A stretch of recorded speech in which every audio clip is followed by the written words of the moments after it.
de 30% des cabinets dentaires refuseraient de prendre en charge des patients séropositifs. C'est en tout cas ce que révèle une étude accablante réalisée par l'association AIDS et relayée par l'ONCD.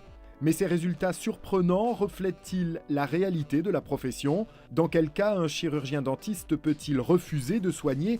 Et que risque-t-il en cas de refus illicite? Enquête sur un problème tabou, encore loin d'être réglé.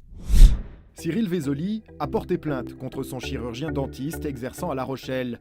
Il avait refusé de le soigner, invoquant la séropositivité de son patient. J'ai rencontré le dentiste pour un problème de carie et quand je lui ai précisé que j'avais une prise en charge à 100% parce que séropositif, là il a posé son stylo en me disant « Vous les séropositifs, je ne peux pas vous soigner, c'est à l'hôpital qu'il faut aller ». Conseillé par d'autres professionnels de santé, Cyril a décidé d'attaquer le praticien en justice. Dans un premier temps, il y a eu une audience de conciliation entre le dentiste et moi. J'ai refusé la conciliation parce que je trouvais ça trop facile.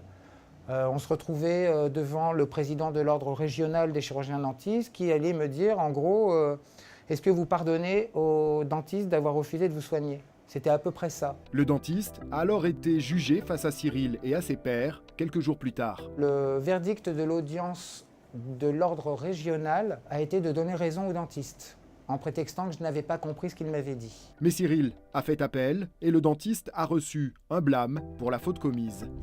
Si Cyril a eu le courage d'attaquer son praticien, peu de patients en font la démarche. Pourtant, les cas de refus de soins ne seraient pas rares si l'on en croit un récent testing réalisé par l'association AIDS. 440 cabinets ont été testés en France. Tous ont été contactés par un patient s'annonçant séropositif, puis par un autre sans pathologie. Les résultats sont sans appel. Plus d'un tiers des cabinets a refusé les soins de façon directe ou déguisée. Alors ces pratiques sont-elles légitimes et surtout régulières dans les cabinets?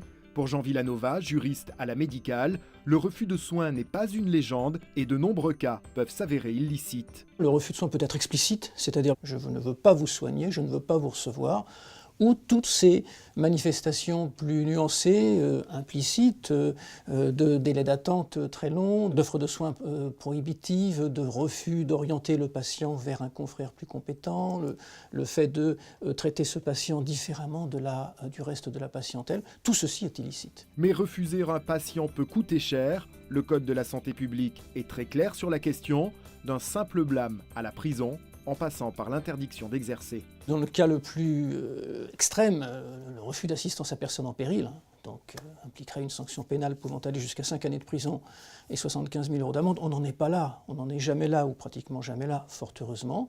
Mais enfin, des sanctions, des interdictions d'exercice, des amendes qui peuvent être prononcées également par le juge judiciaire. Mais le refus de soins pose question au sein même de la profession. S'il ne refuse aucun patient pour raison de santé, le docteur Nathanaël Wurt comprend néanmoins les excès de certains confrères. Je peux comprendre que certains praticiens qui sont mal informés puissent avoir ce genre de comportement. Même si c'est sûr que d'un point de vue déontologique, il faudra travailler là-dessus. Je veux dire, c'est pas acceptable. Vous pensez qu'il faudrait une tarification spécifique pour des actes plus sensibles, avec des patients plus sensibles? Peut-être à creuser, ouais. Peut-être. Bon, d'un côté, on ne peut pas imposer un sur-tarif parce que le patient a un état de santé VIH ou hépatite B aussi. Pour ce dentiste, l'enquête réalisée par AIDS ne reflète pas tout à fait la réalité. Je pense qu'elle est un tout petit peu biaisée parce que effectivement, c'était par téléphone et c'était des secrétaires qui ont eu des assistantes et qui ne sont pas forcément formées. Pourtant, le refus de soins protège aussi le chirurgien dentiste, notamment face à certains patients difficiles à gérer. On n'est pas là pour donner des rendez-vous à des patients qui n'en ont rien à faire de leur hygiène bucco-dentaire et qui prennent des rendez-vous et qui n'honorent pas de leur présence. À un moment, il faut dire stop. On est là pour rendre service, mais on n'est pas au service non plus de tous ces gens-là. Car la loi accepte aussi que le chirurgien dentiste puisse refuser un patient pour des motifs parfaitement encadrés. Lorsque la sécurité du patient est en jeu, premier cas.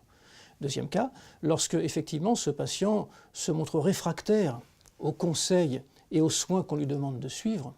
Et le troisième cas, c'est la clause de conscience. Ce sont des refus licites. Dans certains cas, le refus de soins est même conseillé, voire obligatoire. Lorsque, effectivement, il n'a pas la compétence manifeste pour traiter la pathologie, lorsque le bénéfice escompté est fort peu proportionnel au risque qui est encouru, et lorsqu'effectivement les moyens matériels permettant de prodiguer les soins ne sont pas à la hauteur.